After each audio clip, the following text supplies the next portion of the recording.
رسول خدا جب مکہ سے مدینہ آئے، مدینہ میں اپنی حکومت بنائی، حکومت بنا کر پہلی جنگ ہوئی، جنگ بدر آپ کے سامنے ہے، 313 افراد اس کے اندر، تھوڑے سے گھوڑے، کچھ تلواریں، لیکن اللہ پر ایمان، توقع، رسول خدا کے پیچھے جنگ کی۔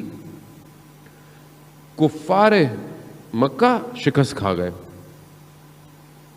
اب جو ہے وہ غالباً سعید بن عمیر ہے یا عمیر بن سعید ہے، شخص ہے بہرحال، مسجد الحرام جو ہے بنی ہوئی اس زمانے میں جو جگہ تھی مکہ کے پاس، داخل ہوا اندر، کیا دیکھا؟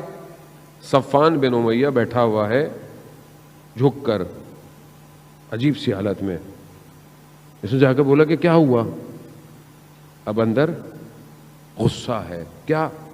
یہ جو نام لیا رسول کا، یہ ہمارے درمیان میں تھا، ہمارے درمیان رہتا تھا، ہم نے مارنے کی بھی کوشش کی مگر نہیں چلا گیا، اور وہاں جا کر اس نے حکومت بنا لی ہے، حکومت بنا کر ہمیں شکست دے دی۔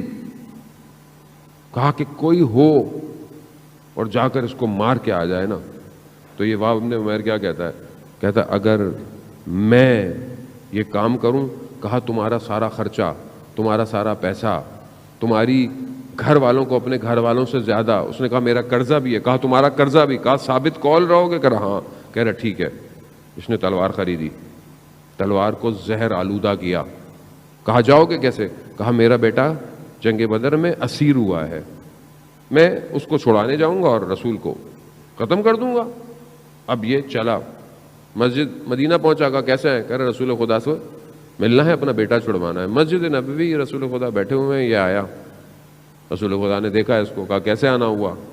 کہا اپنے بیٹے کے لیے آیا ہوں، اس کا فدیہ دینے، آپ سے آزاد کرا لوں۔ کہا اچھا، تو تلوار کیوں لے کے آئے ہو؟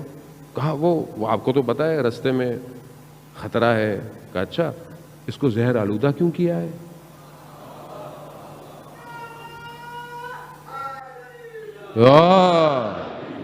اب پریشان ہو گیا۔ اب اگر نبی کو نہ پتا ہو غیب کی باتیں، یہ مجھے نہیں سمجھ میں آتا، بعض مسلمان پتہ نہیں کیوں ایسی باتیں کرتے ہیں۔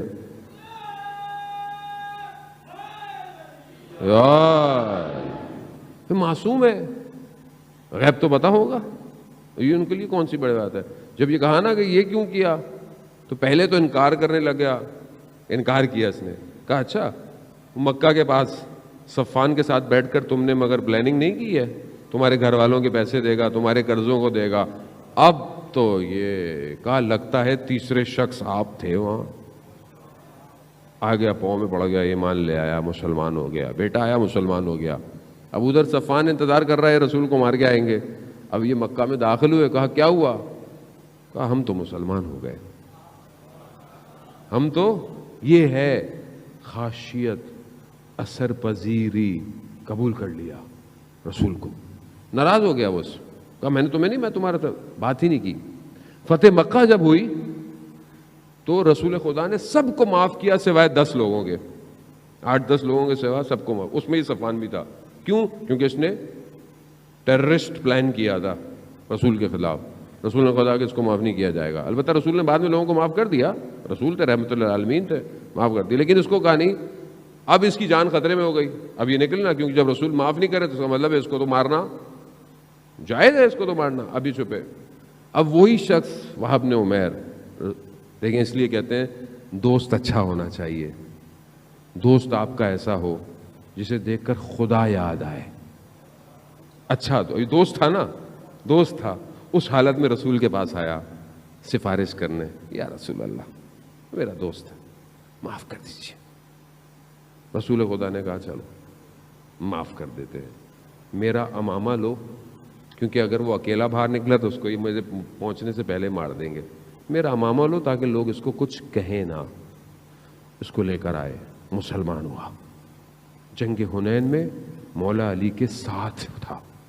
یہ ہے اثر پذیری، خاشیت ہونا، یہ ہے ہمارے، یہ ہمیں اپنے اندر پیدا کرنی ہے۔ جانے وہ تم کربلا، یہی خاشیت تو بیان کر رہی ہے۔ سید ابن طاؤس بیان کرتے ہیں، جنہوں نے سب سے اوتھینٹک مقتل جس کا ہے لہوف، وہ کہتے ہیں کہ شب عاشورہ خیموں کے پاس جو آوازیں تھیں وہ بالکل ایسے جیسے شہد کی مکھیوں کی آوازیں نہیں ہوتی ہیں. کس چیز کی آوازیں تھیں؟ قرآن کی تلاوت کی، نماز کی، مناجات کی آوازیں. کیوں؟ خدا کے لیے کر رہے تھے، خدا کی طرف بڑھنا ہے.